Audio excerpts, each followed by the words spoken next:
Olá, amigos, e como de costume, venho aqui conversar com vocês sobre o nosso newsletter, sobre o nosso monthly report do que tem acontecido no mercado e, claro, eu sempre dou aqui minha opinião sobre o que a gente tem visto com os nossos clientes aqui na Capital Financial.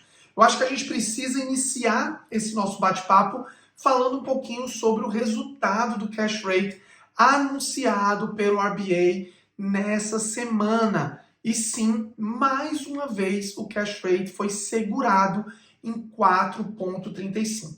E aí a gente precisa conversar um pouquinho sobre as tendências e o que vocês vão começar a ver ao longo dos meses que vêm e que a gente precisa entender que sim, vão ter várias movimentações de mudança completa de ciclo do que os economistas acham, às vezes nesse mês, comparados aos meses seguintes. E isso sim se dá pelo fato de que a gente tem que entender esse momento de incerteza econômica que a gente está vivendo no mundo, não só aqui na Austrália, mas no mundo como um todo, né? Várias crises acontecendo, princípios de guerra, e isso tudo precisa sim ser levado em consideração. Então, o que a gente tinha no mês passado, os economistas confiantes que não deveríamos ter mais nenhum aumento, a gente começa a ter ali alguns economistas falando que sim, para a gente controlar a inflação que não está nos valores que a gente está querendo, talvez o RBA vai ter sim que fazer mais um aumento esse ano. É importante deixar muito claro que o RBA Governor, ela entrou sim, quando ela estava anunciando que não ia ter aumento nesse ano, ela se sentiu confiante em dizer que ela acredita que os parâmetros que estão hoje vão ser sim suficientes para, vamos lá, controlar a inflação sem aumentar o desemprego. E esse é o challenge. Fazer com que a inflação siga caindo sem que o desemprego aumente. Essa é a grande dificuldade que a gente acaba tendo mês a mês aqui na Austrália, porque a gente vê ainda uma situação de emprego pleno, o que acaba jogando mais dinheiro no mercado, o que acaba aumentando a inflação e vai um pouquinho de encontro com esses aumentos que a gente, com essas quedas que a gente tanto sonha, mas obviamente acaba gerando esses aumentos nas taxas de juros que a gente tem visto. É claro que tudo isso gera um certo medo, particularmente para quem já tem imóvel. Você vê aí o investidor, quando ele fala, olha, talvez tenha novos aumentos, a primeira coisa que ele faz é aumentar mais ainda os aluguéis. Então isso tudo gera uma certa preocupação que faz com que a gente comece a tentar entender o que vai acontecer no mês seguinte. A gente, como brasileiro, a gente tem que entender com muita clareza diferenças culturais em movimentações e o que é considerado ruim, né? O que é considerado manchete de jornal aqui para eles e o que a gente considera manchete de jornal. Daqui a pouquinho, quando eu for falar um pouquinho mais das cidades, vocês vão entender isso com mais clareza, tá? Então, muito bem, vamos falar um pouquinho, vamos começar a falar de cidade e vamos começar falando de Sydney.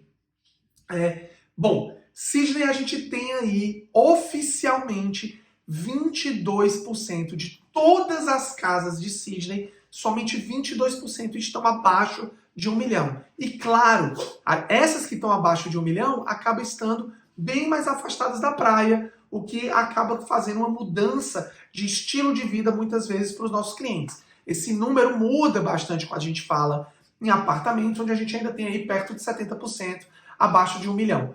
O que eu prevejo que cada vez mais vai acontecer em Sydney por conta disso? O trend de rent vesting, onde a gente vai ver cada vez mais as pessoas seguindo morar de aluguel, porque sim, proporcionalmente o aluguel em Sydney ele é mais barato do que outros estados e indo ali para comprar em outros estados imóveis de investimento, o que infelizmente não ajuda quando a gente fala na crise imobiliária desses outros estados. Mas isso é muito natural quando a gente vê os preços em Sydney seguirem subindo. E aí quando você quer morar numa casa, a exigência de depósito passa a ser muito alta, pois os benefícios de 5% de depósito, por exemplo, eles param em 900 mil. Então está muito claro que esses benefícios para 5% de depósito precisam ser focados em apartamentos, quando a gente fala na região de Sydney. E aí vamos lá. E aí volta ao que eu disse, né, que culturalmente a gente precisa entender os resultados. Vamos falar de Melbourne. Melbourne ele é a única capital onde a gente vê ali uma queda de preços nesse mês de abril, né, comparando mês a mês. Melbourne teve uma queda de 0,1% a 0,2%. E isso fez com que tivesse, no mercado, a gente vê já especialistas falando de Melbourne como underperforming market. Ou seja, um market que não está performando como eles gostariam. Gente, a gente está falando de 0,1 a 0,2.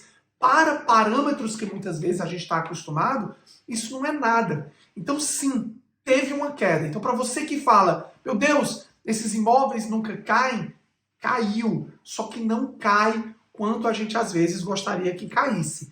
Quando a gente fala em quedas de 5, 10%, são momentos de crise. Então entendam que 0,1 a 0,2 já assim começa a trazer aí oportunidades para o mercado. Então você que está em Melbourne, fica de olho. Sendo muito sincero, eu não prevejo tantos aumentos dos preços em Melbourne por conta dos impostos que são cobrados para a compra dos imóveis em Melbourne, que acabam sendo bem mais caros do que outros estados, do que outras cidades, o que acaba atraindo menos investidores. Então acaba que o mercado local ele acaba ditando como é que vai ficar a movimentação desse mercado em Melbourne, tá? Não estou dizendo que Melbourne não está aquecido. A gente tem alguns clientes em Melbourne que sim passaram muito tempo para conseguir o seu imóvel no preço que queria, na região que queria, mas quando a gente compara Melbourne a outras cidades, eu sim posso dizer que é um mercado um pouco menos aquecido, tá bom? E aí a gente entra no mercado de Brisbane, no mercado de Queensland, um mercado sempre considerado affordable, chegando aí como recorde, se a gente comparar lá desde 2020, do Covid até hoje, em números absolutos, foi o preço médio que mais subiu na Austrália. E aí para você que começa a entender o Queenslander, que era um comprador que gosta de morar em casas, que gosta de espaço, a gente vê o trend de compras de apartamento, né, como moradia cada vez mais sendo uma realidade quando a gente vê esses preços de imóveis subirem. Se a gente pensar em Sydney como um modelo, obviamente isso tende a acontecer também no longo prazo, principalmente em Brisbane. E aí a gente chega, para mim, no mercado mais aquecido da Austrália já há alguns meses. Eu sinceramente não sei quando que esse ciclo deve terminar. A gente tem muito cliente indo comprar naquela região. E sim, eu estou falando de Perth, que teve um crescimento mensal médio de 2%. Isso é um valor altíssimo, absurdamente alto, inclusive, quando a gente fala em padrões australianos. E sim, nesse momento aqui, a gente tem pelo menos 5 clientes investidores buscando imóveis naquela região. Então, caso você esteja pensando e analisando, não ache que a gente está passando por um momento não interessante em Perth, porque sim, é extremamente aquecido e eu não sei em que momento isso deve terminar. A gente está falando num mercado de crescimento alto, com alto rental yield e baixo rental vacancy. Então é muita oportunidade que tem ali naquela região. Tá joia? Gente, esses são meus 2 centavos para esse mês. Deixa teu comentário, compartilha esse vídeo. Como sempre, vai ser um prazer te ajudar. Aqui na Capital Financial nós somos mortgage brokers. Nós somos um time de mortgage brokers prontos para te ajudar nessa jornada de compra do teu primeiro, segundo, terceiro ou quinto imóvel. Vai ser um grande prazer te ajudar. Um grande abraço e até o próximo vídeo.